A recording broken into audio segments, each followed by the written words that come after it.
You can either live your dreams or live your fears. And I think the majority of people actually are not living their dreams, but are living their fears. So I want to ask you a question. What are your fears? What are you afraid of? What are you scared of? Because we all have fears, don't we? We all have something that's blocking us, that's holding us back. And as we begin to look at life, what we realize is that the reason that most people are not living out their true potential, are not doing all of the things that they would really like to do, is because of fear. Some people call fear false evidence or expectations appearing real. What are the things that you fear that's been keeping you from living your dream? That's been keeping you from doing some things that you would like to do? Just think about those things. And how do we begin to handle that? Abraham Maslow said that life is about growth. And he said you could either go back to your comfort zone, and there you won't find any growth, or you must be willing to go forward and face your fears again and again and again, because you're never going to have a fear-free existence. I mean, some fear is acceptable and legitimate. There are some things that you really should be afraid of. Now, you shouldn't allow it to immobilize you. You acknowledge it, you take it into account, and you carry yourself accordingly. There are times that we should proceed with caution. But it's the difference between being stopped by fear. It's the difference between having a fear and the fear having you. So what do? One, acknowledge it, and knowing that it's okay. Don't condemn yourself for being afraid. It's perfectly fine to have some fears. You acknowledge your fears, you embrace those fears, and then you move on. You act on whatever it is that you fear. Because once you embrace it, see, what you resist will persist. What you resist will persist. So one of the most important things is to begin to embrace your fear. The fear of bodily harm, that's legitimate. So deciding as you look at your life, as you look into the future and say, what fears am I holding on to? What fears that I'm allowing to imprison me, that's keeping me from breaking out, that's keeping me from living up to my true potential, that's keeping me from really being happy, that's keeping me from having a sense of adventure and excitement in my life? What's keeping me from controlling my destiny? What fears that I'm giving that permission to? Notice what I said, that we must give our permission to fear to immobilize us. Because whatever discomfort you experience, whatever challenges or difficulty that it is, you got to handle. See, when you accept yourself and you accept fear as a fact, that means that it's something that happens. It's something that you're going to experience, but it is not a force to hold you back. It doesn't have any special power other than that you give it. So you accept the fact that you are afraid, and then you move on anyhow. You move on past it, and you do whatever you've got to do. See, when you are not filling your life with the things that you are capable of doing, see, we all have some stuff that we've been given.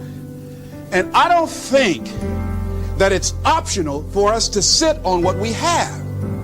See, if you're sitting on what you have, what you've been given, and I think everybody's been given something to bring to the planet, that only you can do that. Only you can perform that. Only you can initiate that activity. And if you don't do that, if you're not filling in your life with your life work or your mission, then there are gaps in your life. And what we do when we're not living out our true identity, we begin to fill the gaps. We fill the holes with garbage. Alcohol, drugs, worry, self-destructive behavior. So when you begin to look at your life and you know that you're not doing what you can do because you have allowed yourself to be held captive by your fears. Now, when you don't have a true appreciation and acceptance for who you are, and you allow yourself to be immobilized by fear, what happens in the process is that you begin to abuse yourself. You begin to sabotage your life, you begin to sabotage your dreams, you begin to unconsciously work against yourself. You become your own worst enemy. So what do you do about that? Well, you begin to realize that your dream and your gifts have so much meaning and so much value for you till your hunger for them will begin to push you past the fear. Your hunger to have them will give you a special drive. As you work on yourself, as you begin to acknowledge your true identity, the true power that you have, the true capacity you have to bring about change, the miracle working power that you have within yourself to do the things that you want to do.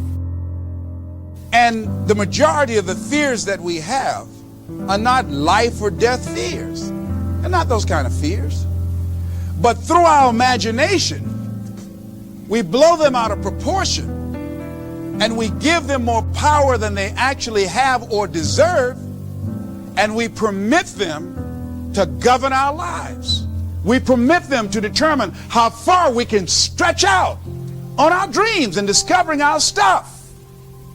And as we begin to look at ourselves and begin to, wait a minute, just getting to the point as you assess yourself and begin to prove yourself and just say, wait, hold a minute.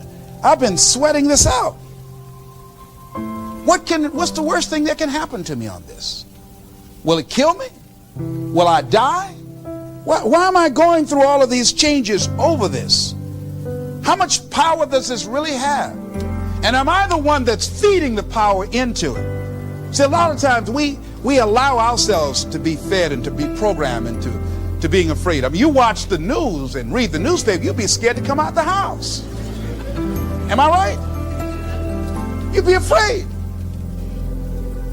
So what kinds of things, what kinds of thoughts are you feeding your consciousness? What kind of things are you putting in your mind that will enable you to either move forward or to justify why you're staying where you are? We go through life really blocking ourselves constantly. And fear is one of the greatest instruments that we could use to stifle our true potential. When you begin to look at your life, you can decide to use fear as a blocker, or you can decide to use it as building blocks. That you decide, hey, look here, I'm going to move in this direction. I'm not going to allow anything to stop me. See, when you begin to understand and acknowledge your fear, and you go forth anyhow, you go forth in a spirit and a knowing that there's a way that you can begin to handle this. There's a way out here somewhere. There's a solution.